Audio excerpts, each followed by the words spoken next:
Joe Whitfield, who's the boss of Co-op Food, giving an interview to the title.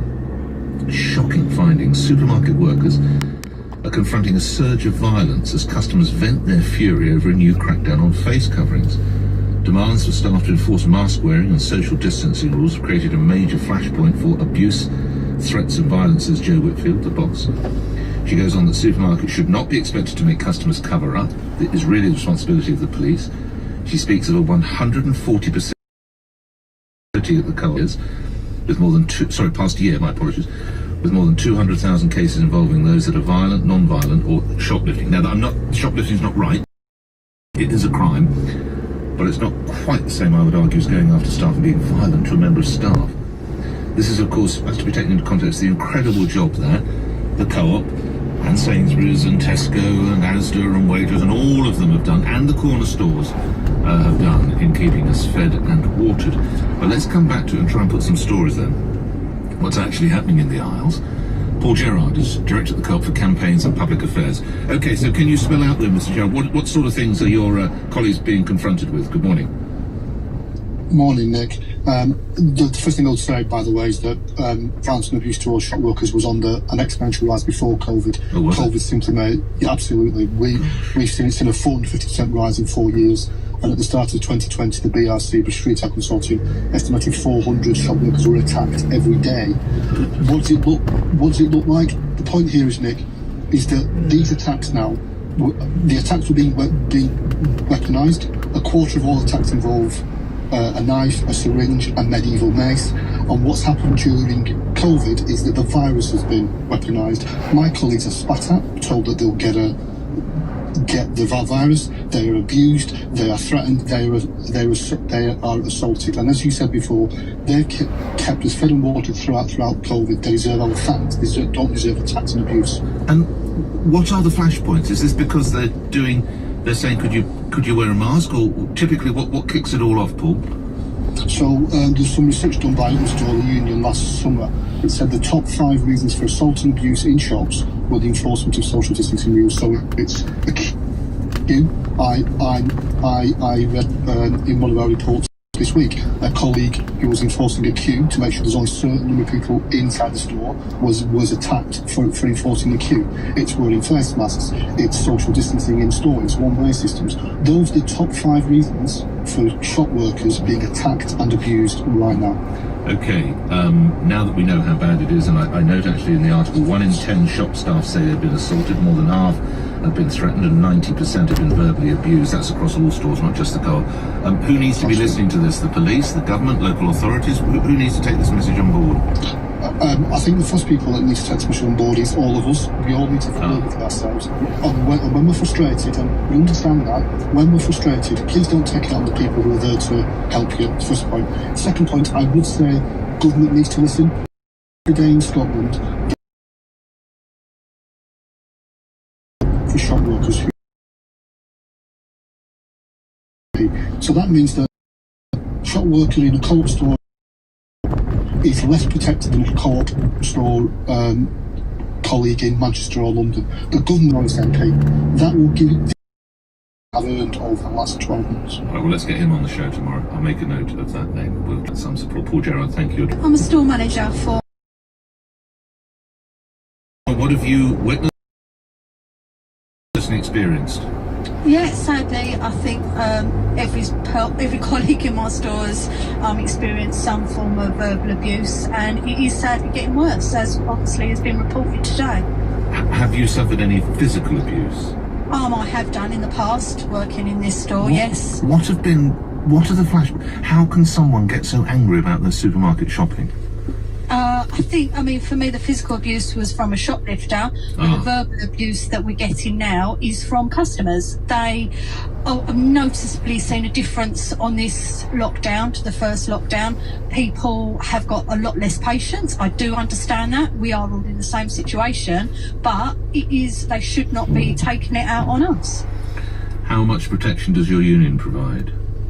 Obviously the union I'm in obviously is fantastic. Obviously they've got the campaigns that they're supporting, obviously that Co-op are backing, so I feel that my union is doing everything we can, and obviously as been previously said, we need the government now to provide us great protection. Obviously it's gone for in Scotland and it needs to happen for us now. It has to. Undoubtedly, and we'll look at that in tomorrow's show. But just lastly, I wonder whether, as someone, and you and your colleagues, all you're trying to do is provide the food and the water and whatever else liquids that we need.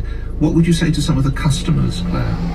Be kind. Just talk to people. Talk to us with respect, and obviously they're the fellow people shopping with respect. We're all facing the same situation, except we are coming to work day in, day out to provide an essential service. We are community stores, so we are going above and beyond. Yes. And for some people, they are fantastic. For a lot of people now, they're losing their patience, and it is not part of our job. And is it when you say, could you keep your distance or would you wear a mask? Is that it's flashpoints. Yeah. So definitely social distancing and queuing. I mean, myself, the most verbal abuse I'm receiving at the moment is asking people to have to queue.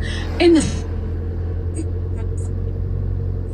was still a bit of a novelty, but now it's cold, it's raining, and people are... They just want to get the milk or whatever. They just want... Yeah, they do. Yeah. And they don't want to wait. And I do understand that. It's frustrating for all of us. But this is there to keep us all safe. Claire, good luck to you and your colleagues. You're the manager of the Co-op there in Romford. I wish you well. We will speak to that MP tomorrow. If you have personal stories as well that you've witnessed, or of course you work in stores. It's not, I need to stress, by the way, it is not just the Co-op and it's not just supermarkets.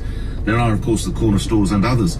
I mean, I know that some DIY stores are still open, such as Wickes and Homebase, does it still? Yes, it does. And B&Q, I wonder what they're enduring as well. We'll take more on that after. It's 9:45, LBC News Headlines. Simon Conway.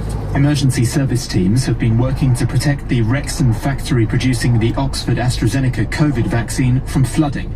Joe Biden has used the first hours of his presidency to sign a series of executive orders dismantling Donald Trump's legacy. And researchers tracking the spread of coronavirus in England say infections may have risen at the start of the current lockdown. The weather cold and windy with wintry showers, a high of 8 degrees. Travel, I'm Joanne Webb. For those who need to make a journey, the M5 not looking good at all. Firstly, northbound it's closed at junction 15 at the M4, and southbound it's closed at junction 13 at the A419 after 2 more accidents. But at junction 14 at Thornbury, all the lanes are now back open. Also on the M5 northbound in Somerset, delays of about an hour to junction 20 at Clevedon, where a lorry overturned, and the Queen's Ferry crossing in Fife remains closed southbound, but northbound has reopened. So many roads stay closed because of flooding, including in Worcestershire. The A441 stays closed in both directions at the A456. Coming up at 10 on LBC, James O'Brien. America's flirtation with fascism seems to be over for now, but how big is the challenge facing Joe Biden? James O'Brien on LBC. 7 weeks from listening to this advert, you could be thousands of pounds better off. No, this is not a competition, and it won't cost you a penny to find out. If you've lost money on investments missold by a bank, like a stocks and shares ISA or investment bond, then in just 7 weeks, you could get it back through AMK Legal. No paperwork is needed. Simply text GOOD to 78900. That's GOOD to 78900. Seriously, 7 weeks. The Sky Broadband sale is now on. Get super reliable, super fast broadband and anytime calls, all for the super low price of just £25 a month. So everyone can stream shows, get together online and smash that high score. It's now just £25 a month for 18 months plus $19.95 setup. For new and existing customers, hurry to sky.com. Offer ends January 27th. Prices may change during contract. Sky Fibre areas. Speed varies by location. Average download speed 59 megabytes. Speed to help more at sky.com. Climate change. Where do we start? Well, we could start by trying plant-based milk in our coffee every morning. Maybe cycling to work every once in a while. But our biggest carbon footprint could be from heating our home. Here at Valent, we're serious about climate change, which is why when you switch to a Valent boiler or heat pump, you could reduce your carbon footprint and your energy bills too. Now that is a good place to start. Find your local installer now. Why wait? Valent. At Tesco, we are doing everything we can to help you shop safely. That's why, in line with the latest government guidance, we are now enforcing the following measures. All customers must now wear a face covering in our stores unless exempt. This is a legal unless you're a carer or with children. Our traffic light system, cleaning stations and other measures will continue to keep you safe. Thank you for your support. Tesco. Every little helps. See tesco.com for more details. The Vodafone Big Winter Sale is still on. Save £96 on the Xiaomi Mi 10T Lite. Now only £34 per month plus £29 up front with 6GB of data. Switch to the UK's best network as voted by readers of trusted reviews. Ready? Vodafone.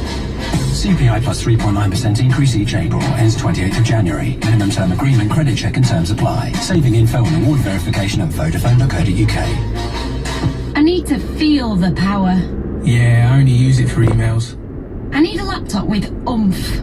Gaming, movie making, not for me. I need this in my life. There's someone on eBay who needs this. Only 274 quid. No brainer. Gosh, I got way more than I thought. Sweet. I sold it. Marvellous. Sell on eBay to make extra money. Buy, sell, eBay.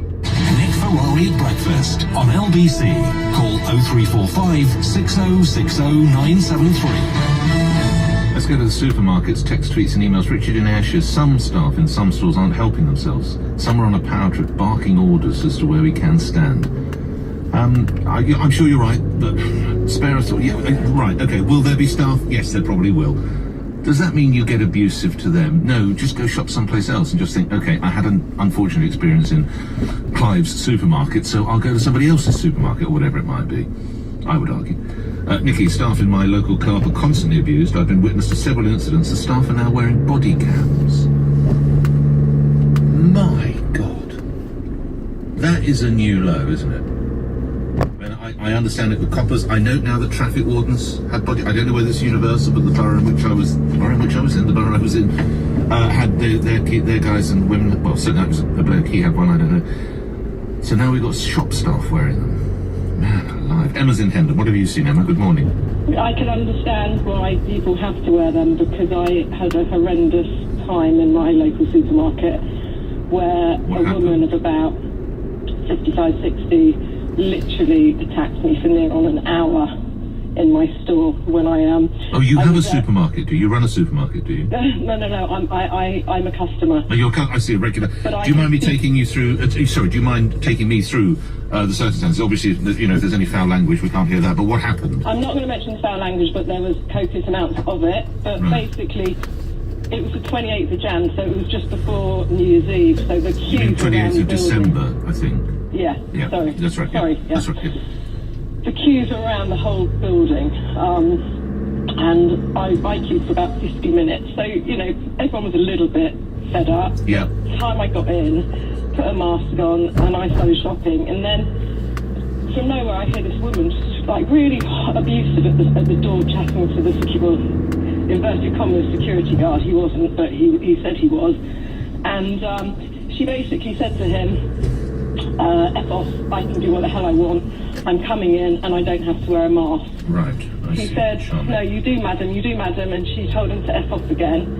And then she came in and I was so disgusted by it because also she'd just walked past a queue of about 50 people. Oh, she just barged to the top of the front of the queue. I see. And he did nothing. And so she came next to me, I said, you should be ashamed of yourself. How can you just walk past a load of people like that and swear at the security guard? She then told me to F off and go back to where you came from, you effing Jew. And then she started calling me the C word about 8 times. Right, okay, I'm just to apologise for anybody.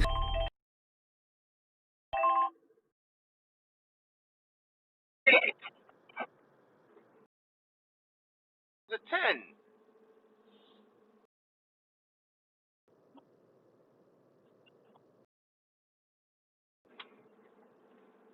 What's the time?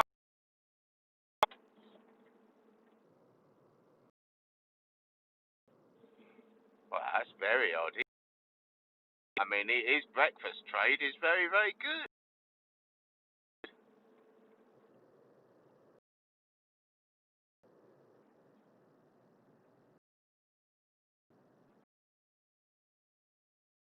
Well, you... No, sit in your car. I'll be with you in 3 minutes and my arrival. Alright, see you soon.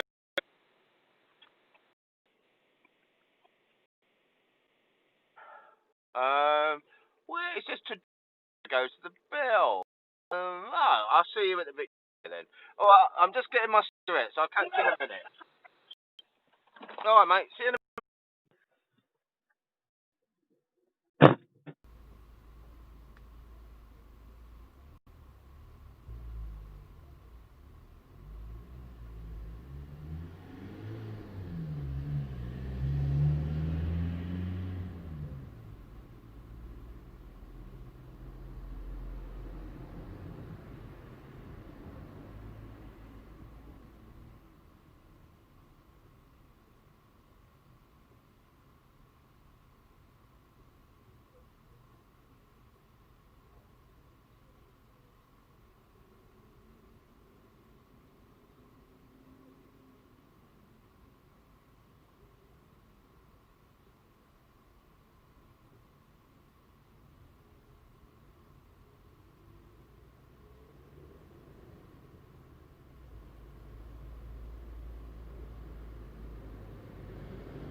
What do you think about this, the goal for the pupils that you're helping and teaching? Good morning. Good morning. There's inevitably and obviously a massive gulf between the poorer children and the better off children. But what's happening is everybody's going on and on and on about the fact that it's teachers and learning in school. It's not. It's a social justice problem. Nobody's going, why is there a massive gap between these children? Let's address that. Let's make sure that all the children have got enough money to eat and enough money to have the resources that they need to succeed in life. And what this is happening is it's putting enormous pressure onto the teachers. Yes. Teachers are absolutely stressed out at the moment about how they're going to not fall behind, when we've got to just change the discourse and stop talking about. But we can't do that. We can't do that before the schools come back. I'm not saying you're not right, but the first thing is to try and address it when the pupils come back. But we can't have schools opening while they're not safe because people are dying. No. So we've got to sort. We've got to make it safe, and then we've got to everybody's just got to pause. Well, we're certainly going to pause, Nicola, because I have to say thank you and farewell for now, because we're... to Sharon, to Angela and others. We're done for another day. The conversation continues after the news on LBC with James O'Brien. I'm back with you tomorrow morning from 7. Meantime, stay safe. Thank you, Nick. All eyes on Washington, D.C. yesterday, and I suppose most eyes still on it today. I don't know about you, but the weirdest bit, the bit I wasn't expecting to take away from Joe Biden's speech, his inauguration speech, was the confirmation just how concerns have been a few times. There have been moments where I've been staring at the naked emperor, wondering whether he was wearing a flesh-coloured body stocking or there was something wrong with my eyesight. And many prominent people in British media and politics who appeared not just comfortable but positively enthusiastic about Donald Trump's depravity. What the hell happens next? On your radio, on Global Player, and Play LBC. leading Britain's conversation. This is LBC. From Global's newsroom at 10 o'clock, a warehouse where the AstraZeneca COVID-19 vaccine is being produced is under threat from flooding following Storm Christoph. Emergency services have worked through the night to protect the site in Wrexham after excess water surrounded the building. Thousands of people across the northwest of England and North Wales were told to leave their homes following widespread flooding. Our Wales reporter Rebecca Miles has more. The highest flood warnings in force for Bangor on Dee. That means there's a danger to life. Hundreds of people there had to leave their homes overnight. Local rest centres have been set up in Rwabin, people not to travel unless they absolutely have to. Boris Johnson has welcomed Joe Biden's move to rejoin the Paris Agreement on climate change, saying it's hugely positive news. It's one of a number of executive orders signed by the new US president reversing Donald Trump's policies. Reverend Dr. Sylvester Beeman delivered the benediction at yesterday's inauguration. He's been a friend of Mr. Biden's for 30 years and says he is up to the task despite being the oldest president to be sworn in. He is obviously a man who is in excellent physical condition. We see him here in Delaware riding bikes, hiking, jogging. Though he may be in his late 70s, he definitely has the vigor of a much younger man and quick mind, quick wit. The Education Secretary says he intends to give schools in England a 2-week notice period before they can fully reopen. Gavin Williamson says he hopes all pupils will be able to return to the classroom before Easter. They've been closed to many since earlier this month under the national lockdown, which he says was a last resort. The Prime Minister and myself have time and time again said we do not want to be in a situation where we saw schools closing. It was the last thing that we would ever want to see closing. But due to the new variant, we had to make that decision, and that had to change our calculation and our assessment as to whether we could run exams. Tony Blair is calling for the current vaccination rates to be doubled so that people can get back to normality as soon as May. The former Prime Minister thinks delivering up to 600,000 jabs per day would mean almost all restrictions could be lifted by then. In the city a short time ago, the FTSE 100 was up 1 point at 67.41, and the pound buys $1.37 and €1.13. The weather, colder and brighter today. Some wintry showers, mainly in the north and west. Cloudier over the northeast of Scotland, which will see some heavy rain and snow, a high of 8 degrees. From Global's newsroom, I'm Simon Conway. From the case files of Miss Moore. You know, the life of a telephone detective is never dull. 1 minute you might be called by a lady from Luton looking for a lighting shop. The next it might be a gent from Jarrow who just needs a jeweller. Whatever the number you need is Maureen 118212. Maureen 118212. Calls cost $2.50 per call plus 75p a minute with a minimum 1 minute charge plus your phone company's access charge. This is LBC from Global, leading Britain's conversation with James O'Brien.